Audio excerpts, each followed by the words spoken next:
So what we have got, that fringe width beta is given by d lambda by d, where big D is the distance between the slit and the screen and small d is the slit width. Now another important point you have to remember, that this is the fringe width for bright fringe as well as for dark fringe. Then we have to know what is the expression for angular fringe width. Angular fringe width means if you consider a fringe here, how much angle it is making at the center. That is the angular fringe width. And generally angular fringe width is determined by the value of the angle theta. Alright. So you see from the diagram it is clear, tan theta is equal to y by d, and as theta is very small, so you can write theta is equal to tan theta equal to theta equal to y by d. So I have written it together that theta m is ym by d. Is that clear? Theta is equal to y by d. So why we have given the subscript m? Because depending on the value of m, the position of different fringes will change. That's why we have written it theta m. So theta m is ym by d, and how much is ym? M lambda big D by small d, and if you divide it again by big D, so what it is coming? M lambda by small d. So what will be theta m plus 1? In place of m you have to write m plus 1.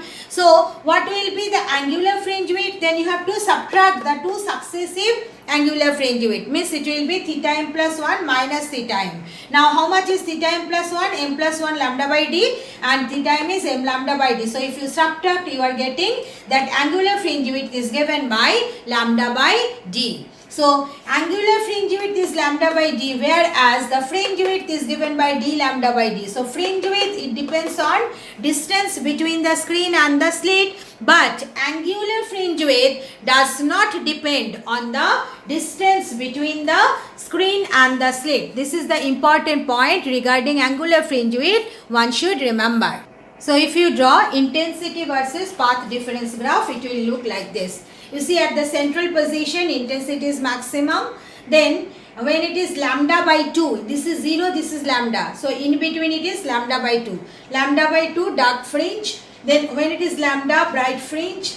Then 1.5 lambda dark fringe. 2 lambda bright fringe, 2.5 lambda dark fringe, 3 lambda bright fringe. On both the side you are getting the same thing. Another one, you just observe that all the peaks, they are having the same height. What does it mean? Intensity of all the bright fringes are same. So now I am summarizing the Young's double slit experiment. I will not write on the whiteboard. Okay, you have to write it yourself. You listen to the lecture and write down point wise. What are the characteristics or what are the important points related with the Young's double slit experiment? First point, in Young's double slit experiment, central fringe is always a bright fringe. Then second point, in Young's double slit experiment, interference pattern produced by alternate bright and dark fringes. Alright, alternate bright and dark fringes in the interference pattern we get. Third point, that dark fringe and the bright fringe, all of them are having the same fringe width, beta is equal to lambda big D by small d, and angular width lambda by small d. Okay, fringe width, linear fringe width is beta is lambda big D by small d, and angular fringe width is lambda by small d. Is that clear? Then fourth point, all the bright fringes are having the same intensity. In Young's double slit interference pattern, all the bright fringes are having the same intensity. That's why you see these heights are all same. These heights all are having the same height. Okay, so these are the 4 points you have to remember related with Young's double slit experiment. Now the next topic I am discussing, that is also very important from this chapter, that is what are the conditions for sustained interference. So first of all, you have to understand what is sustained interference. Now you have seen that in the interference pattern, alternate bright and dark fringes are produced, alright, and these bright and dark fringes, they depend, position of bright and dark fringes, they depend on the phase difference between the two interfering waves. Alright, now if you take two different sources, then the phase difference between the two waves emitted by two different sources always changes with time. So what happens? The position of bright and dark fringes, they also continuously changes. And you know that this is known as the persistence of vision. Whenever our eye receives certain signal, certain impression, then it stays within our eye, it persists in our eye for 1/10 second.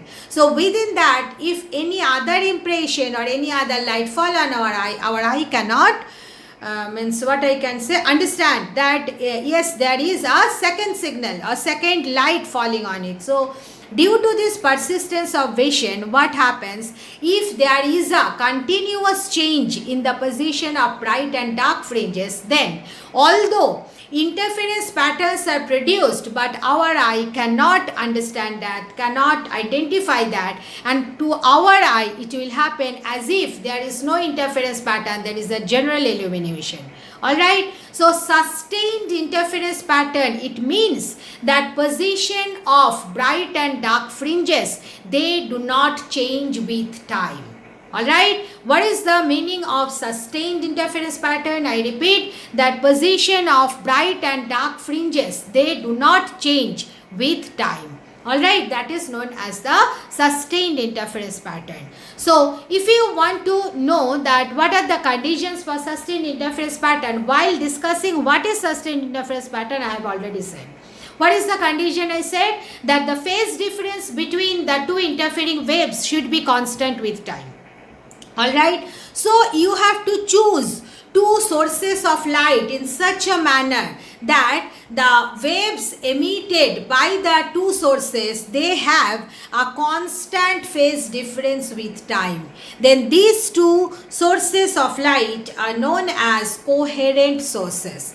Very, very important concept, and generally sometimes the definition also may come as a straightforward question. So you must learn what is the definition of coherent sources. So when the light waves emitted from two sources have sharply defined phase difference that remain constant with time, then the sources are known as the coherent sources. Alright, so what is the definition of coherent source? Everyone should learn and practice.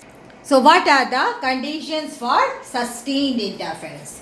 First point, already I said that two sources should be coherent. Means what?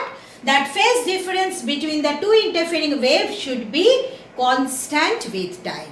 Alright. Then second point, the waves should have same frequency. Already in the first one we said that interference occurs only when the two waves of same frequency superpose on each other. Alright, so they should have the same frequency. Then, and when they are having the same frequency, then only the phase difference will remain constant with time. Is that clear? Then third one, the slit width means the distance between the two slits, that is denoted by small d, should be as small as possible. Why? You see this point, this one explanation you don't have to write, whatever I am writing here. You know that fringe width is given by lambda big D by small d. So you see when small d is small, beta will be quite large, then what will happen? Fringe width will be quite large. So you will be identify, you will be distinguish between the successive bright and dark fringe. Alright. Now the same condition for fourth point also, distance between the screen and double slit D should be quite large. You see if D is large, beta will be large. When beta is large, then what happened? Successive bright and dark fringes become distinguishable. Alright. Then fifth point is amplitude of the two interfering waves A1 and A2 should be equal or very nearly equal. Why? Because if they are equal, then what will happen? That in maximum intensity, it will become 2 into 2a square, means it will become k into 2a square, means it will become 4ka square. Alright. And what will be the minimum intensity of the dark fringe? It will become 0. So you see the contrast between the bright and dark fringe will be very means what I can say will be the contrasting, the bright and dark fringe will be contrasting, highly contrasting when the amplitudes are equal or very nearly equal. Alright, but if they are not very nearly equal, then what will happen? Dark fringe, although its name is dark, but the region will not be complete dark. The dark fringe also will have a little bit of intensity. Alright, so contrast between the bright and dark fringe will be less. That's why the amplitude of two interfering waves A1 and A2 should be equal or very nearly equal. We generally prefer equal. The next one is the two sources should be quite narrow. Means the slit you have taken S1 and S2, that should be very narrow. Why very narrow? Because if it is broad enough, then what will happen? You may consider that one slit, means suppose the slit is so big, then what will happen? It will be collection of different point sources. Alright, so you see a pair of 2 point sources will produce interference pattern. So different interference pattern will produce, not only that they superpose on each other, so they may cause general illumination. Is that clear? That's why the two sources should be quite narrow. And last one, that light should be monochromatic. Why monochromatic? You see in the relation we have written lambda d by d. So lambda is the wavelength of one light, so it should be monochromatic. Now here whatever explanation I have given, that one is not needed for your board exam, but you must learn that what are the, this part is not needed, that beta, this one I have written for explanation, this is not needed. But what are the conditions, these 7 conditions for sustained interference pattern? Everyone should learn, write and practice for your board exam. Now the next topic is that if you have introduced a transparent medium, okay, between transparent medium along one of the interfering beam, along the path of one of the interfering beam, then how the interference pattern will change, or what will happen to the interference pattern. So look at the diagram, what is done. In the ray, along the ray S1P, a transparent medium of thickness T is introduced. Alright, now we have the concept of the optical path. What is the concept of optical path? If T be the distance travelled in a medium of refractive index mu, then the equivalent path in air is given by mu into T, which is known as the optical path. Alright. So you see, as you are introducing here, so what is the equivalent path here? Mu T. And then this one is again T. So what is the path difference between, so what you can say that the path difference between the two interfering waves coming from S1 and S2, it will increase by how much? Mu T minus T. So mu T minus T means how much? Mu minus 1 into T. Alright. So what will be the new path difference then? S2P, it will remain the same. Then minus, it will be S1P plus mu minus 1 into T. Is that clear? So it is becoming S2P minus S1P minus mu minus 1 into T. But we have already derived this. S2P minus S1P is YD by Y big D by small d, where big D is the distance between the screen and the slit, and small d is the distance between the two slits. Alright, so this will be the path difference. So you must remember that if a transparent medium is introduced in along the path of one of the interfering beam, then the new path difference become YD by D minus mu minus 1 into T. Now if you consider the position of the central bright fringe at 0, now if you consider the position of the central bright fringe at the point O, then path difference is 0, you know, for the central bright fringe. So you can write that YD by D minus mu 1 by T is equal to 0. So Y will become D into mu minus 1 T into D. So what does this Y represent?